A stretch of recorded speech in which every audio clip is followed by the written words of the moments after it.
Hello, my name is Eric Sattler, and this is my presentation on organizational change at Grotenhuis. Brief introduction to Grotenhuis. This is the company that I currently work for. We're a small family-owned business started in 1958 by Mr. Frank Grotenhuis. We are in the insurance industry and always have been. We started as a traditional property and casualty insurance agency and evolved into what we are today, which is a MA or managing agent for Blue Cross Blue Shield of Michigan. We are facing some significant changes today, and it's interesting. When I started my job and started this master's program, I had no way of knowing that I would be taking this class at the very same time in history that our CEO, just 2 weeks ago, gathered the associates of the company and announced some significant reorganization that will have to go on. This was brought about by some external factors.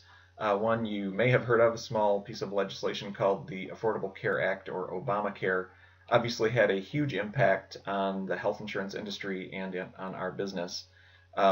Related to that was also the fact that Blue Cross Blue Shield of Michigan, which is really our only client, became a mutual insurance company. So the financials have changed significantly, resulting in elimination of some of the services that we provided to them. So we lost revenue there, and even the lines of business that we have retained and continue to help them with, the revenues have reduced on those lines of business. So we are facing some interesting times coming up, but we are looking for ways to reinvent ourselves to become a company that will survive.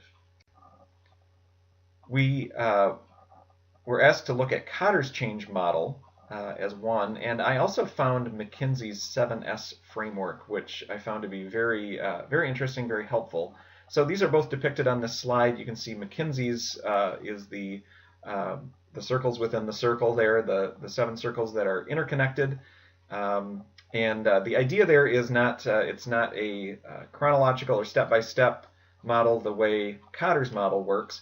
It's more interrelational, the idea being that if all of the elements of the 7S framework are aligned, then the organization can have effective change. Cotter's model, as you know from your own studies of it, is more builds on it step by step, more of a chronological approach. So we're going to look at both of these as they apply to the change at Grotenhuis. So the first slide here, talking about just applying McKinsey's framework. We're going to start with structure. It doesn't matter where you start in this model, as I mentioned, but we've got to start somewhere. So structure is the first element we'll look at. And the way I've organized this is just kind of came up with a kind of a how do we question, and then the focus of the element. So with structure, the question is how do we organize ourselves as a company. The focus here is on efficiency and the desired future state. So the idea behind this really is just flexibility. So as you're going through change, recognizing that the organization isn't sacred, and if something needs to change to better suit a new opportunity or a new competitive force, that leadership should be responsive to that and willing to change. Strategy is the next element listed there. The question there, how do we become more competitive? And the focus really in this element is focusing on how to create unique value for your customers.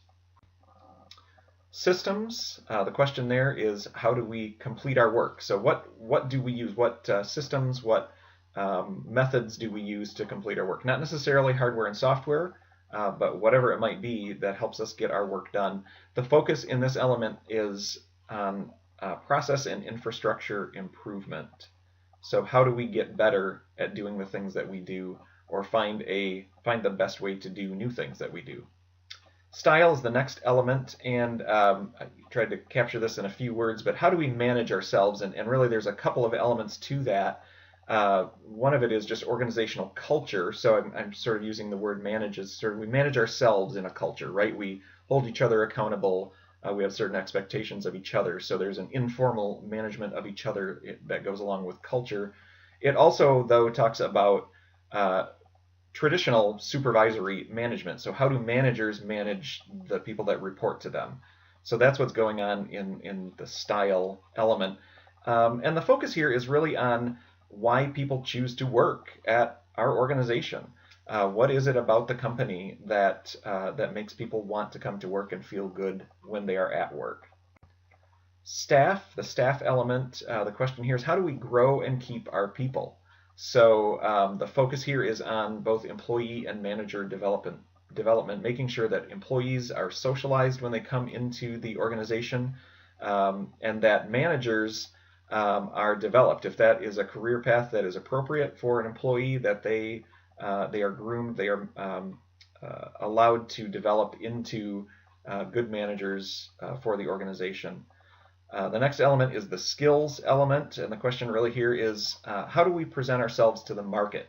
So every company, every great company is known for something. You know, when you think of Apple, Southwest Airlines, companies like that, they're sort of known for how they do what they do. So the focus here is on being the best at what we do. So in light of change, how can we continue to be the best at what we do?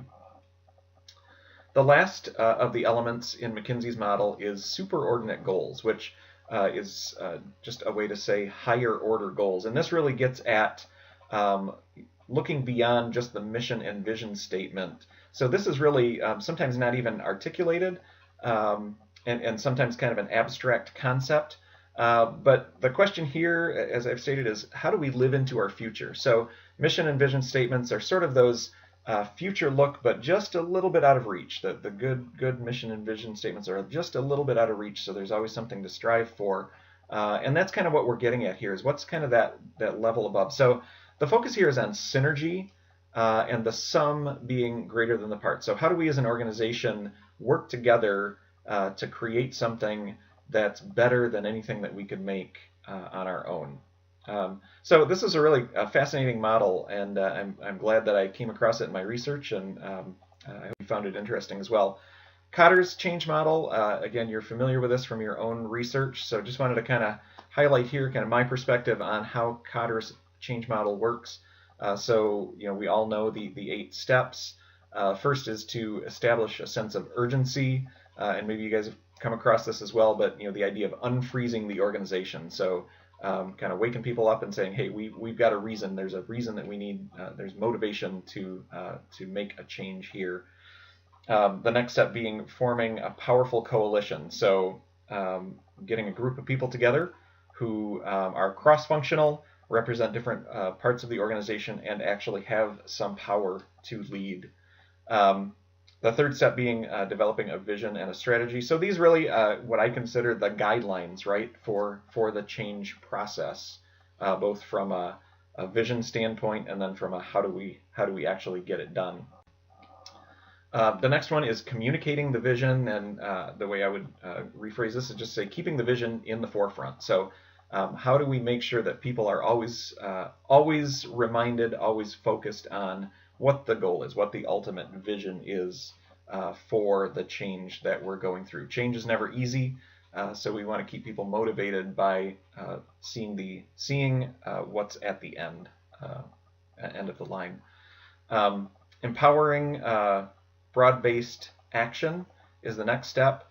So leaders, managers need to eliminate barriers and encourage people to take risks in this step towards the goal of effecting change. This next step is probably my favorite, generating short-term wins. And so the idea here is to both plan and then celebrate successes at smaller steps. So let's not wait till we get to the major milestones. Let's break that down into smaller steps. And as we achieve those smaller steps, let's celebrate those. And what you do by doing that is you provide motivation for people to keep moving because they can see that they're making progress. The next step is consolidating gains. So you take those smaller gains and maybe even some milestones, and you kind of look at those as a whole, and then you use that to maintain momentum. So you want to focus on the cumulative gains. Any change, any process is going to have small setbacks, right? So you don't want to focus on those small setbacks and make that ruin your day. let's take a look at at how far we've come, right? Let's look back and say, look at all the progress that we've made. Yes, today wasn't a good day. Tomorrow's going to be better, and still we're still ahead of the game. We're still making progress. So that's I think what that second to last step is. And then finally, anchor new approaches in the culture. So connecting the success to the behaviors that created that success. And when leaders are able to do that, then we know that they're going to stick, and we're not going to regress to where we were. So the change will have been made, and it will be solidified and anchored in doing that. Just wanted to include this slide with some references. These are a couple of the resources that I used. Certainly these thoughts were not my own, but these references were very helpful to me. And I want to wrap up by saying thank you for listening, and I hope you all have enjoyed this course, and I just wish you all a very Merry Christmas. Thanks a lot.